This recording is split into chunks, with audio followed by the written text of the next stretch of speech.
Halo teman-teman, pada kesempatan kali ini kita akan membahas tentang perencanaan kebijakan kesehatan. Namun sebelum itu, perkenalkan nama saya Andi Reski Ananda dengan NIM 2203045020072 dari kelas E, Program Studi Administrasi Kesehatan. Apa itu kebijakan? Kebijakan adalah suatu keputusan yang dibuat oleh pihak yang bertanggung jawab dalam bidang kesehatan, lingkungan, pendidikan, atau perdagangan untuk membuat keputusan atas suatu permasalahan.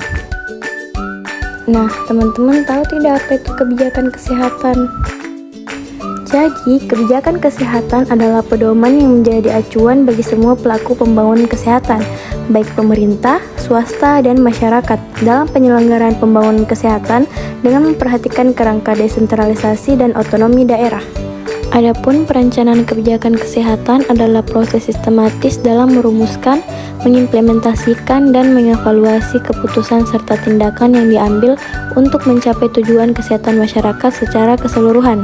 Ini melibatkan analisis masalah kesehatan, penentuan prioritas, pengalokasian sumber daya, dan pengembangan intervensi yang bertujuan untuk meningkatkan kualitas, aksesibilitas, dan efisiensi layanan kesehatan. Selanjutnya adalah unsur-unsur dari perencanaan kebijakan kesehatan. Yang pertama, identifikasi masalah kesehatan. Yang kedua, pengumpulan data dan informasi. Yang ketiga, penetapan tujuan dan sasaran. Yang keempat, pengembangan alternatif kebijakan. Yang kelima, analisis biaya dan manfaat.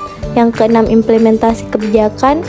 Yang ketujuh, monitoring dan evaluasi. Dan yang terakhir, keterlibatan pemangku kepentingan. Adapun manfaat dari perencanaan kebijakan kesehatan, yang pertama, meningkatkan kualitas layanan kesehatan. Kedua, efisiensi penggunaan sumber daya. Ketiga, mengatasi ketimpangan kesehatan. Keempat, pengurangan beban penyakit. Kelima, peningkatan kesehatan masyarakat secara keseluruhan. Keenam, menghadapi tantangan dan krisis kesehatan. Ketujuh, memperkuat sistem kesehatan. Kedelapan, pengambilan keputusan yang berbasis bukti. Kesembilan, partisipasi dan kolaborasi pemangku kepentingan. Dan yang terakhir, meningkatkan akuntabilitas dan transparansi. Adapun jenis-jenis perencanaan kebijakan kesehatan dapat dikelompokkan berdasarkan pendekatan, jangka waktu, dan level implementasi. Berikut adalah beberapa jenis utama dari perencanaan kebijakan kesehatan. Yang pertama, perencanaan strategis bertujuan untuk menyusun rencana jangka panjang guna mencapai tujuan kesehatan yang luas. Yang kedua, perencanaan operasional bertujuan untuk menerjemahkan strategi jangka panjang menjadi tindakan praktis jangka pendek. Yang ketiga, perencanaan taktis bertujuan untuk menghubungkan antara perencanaan strategis dan operasional dengan fokus pada jangka menengah. Yang keempat, perencanaan kontingensi bertujuan untuk menyiapkan rencana untuk menghadapi situasi darurat atau krisis kesehatan yang tidak terduga.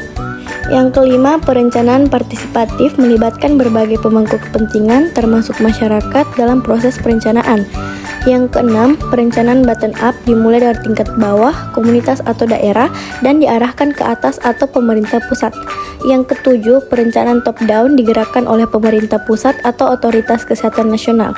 Yang kedelapan, perencanaan kebijakan berbasis bukti, menggunakan data ilmiah dan bukti penelitian untuk merumuskan kebijakan yang efektif. Yang kesembilan, perencanaan tematik berfokus pada suatu aspek atau masalah kesehatan spesifik.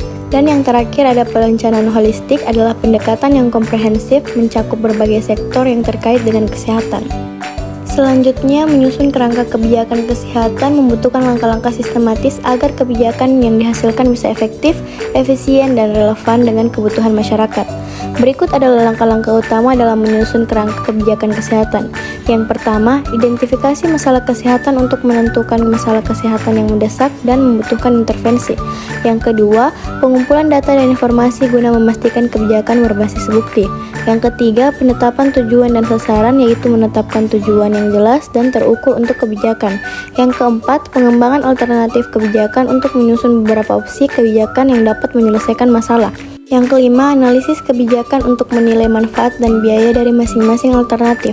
Yang keenam, penyusunan rencana implementasi guna mengembangkan langkah-langkah konkret untuk menetapkan kebijakan.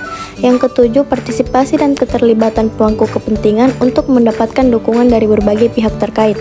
Yang kesembilan, monitoring dan evaluasi untuk memantau pelaksanaan dan menilai efektivitas kebijakan. Dan yang terakhir, penyesuaian dan perbaikan kebijakan untuk memperbaiki kebijakan berdasarkan hasil evaluasi. Selanjutnya yaitu kesimpulan. Perencanaan kebijakan kesehatan penting karena memungkinkan pengidentifikasian masalah kesehatan, pengalokasian sumber daya secara efisien, dan penentuan prioritas tindakan yang berbasis bukti. Ini memastikan bahwa kebijakan yang dihasilkan efektif, relevan dengan kebutuhan masyarakat, dan berkelanjutan serta meningkatkan kualitas layanan kesehatan dan kesejahteraan masyarakat secara keseluruhan.